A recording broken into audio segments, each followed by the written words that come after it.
ഇതിനിടയിൽ തർക്കം വരും. എന്തെങ്കിലും ഒരു ഇഷ്യൂ വരുമ്പോൾ ആ ബ്ലെയിം എല്ലാവരിലോട്ടും പോകും. നമ്മളുടെ ഒരു കോർപ്പറേറ്റ് കൾച്ചറിൽ മെജോറിറ്റി പ്രോബ്ലംസും അറൈസ് ചെയ്യുന്നത് എന്തുകൊണ്ടാണ്?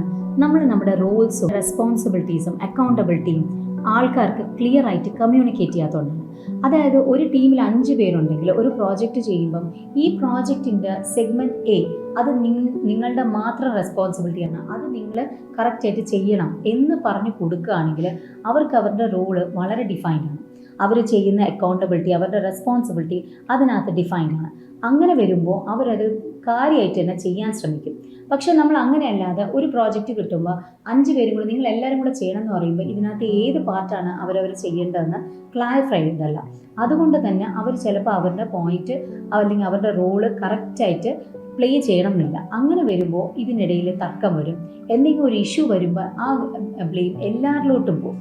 അപ്പോൾ ആ ഒരാൾ പറയും ഇത് എൻ്റെ റെസ്പോൺസിബിലിറ്റി ആയിരുന്നില്ല, അയാൾ ചെയ്യേണ്ടതായിരുന്നു. അയാൾ പറയും എൻ്റെ അടുത്ത് പറഞ്ഞില്ലല്ലോ. ഇങ്ങനെയാണ് കൂടുതലും പ്രോബ്ലംസ് വരുന്നത്. അപ്പോൾ the tip number 4 is identify responsibilities, roles and accountability very clearly.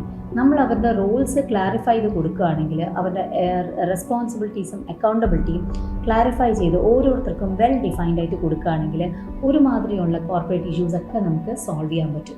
കാരണം നമ്മളിപ്പോൾ സെഗ്മെൻറ്റ് 1 നമുക്ക് ആ പ്രോജക്റ്റിൻ്റെ സെഗ്മെൻറ്റ് 1 പ്രോബ്ലം വരുന്നെങ്കിൽ അത് ആർക്കാണോ കൊടുത്താൽ അവരോട് മാത്രം ചോദിച്ചാൽ മതി എന്താ ഇങ്ങനെ പറ്റിയത്. മാത്രമല്ല അവർക്കറിയാം ഇത് തൊട്ട് ഇതുവരെ ഉള്ളത് എൻ്റെ റോളാണെന്ന് അറിയുമ്പോൾ അതിനകത്ത് പ്രോബ്ലംസ് വരാതിരിക്കാൻ വേണ്ടി അവർ മാക്സിമം ശ്രമിക്കുകയും ചെയ്യും.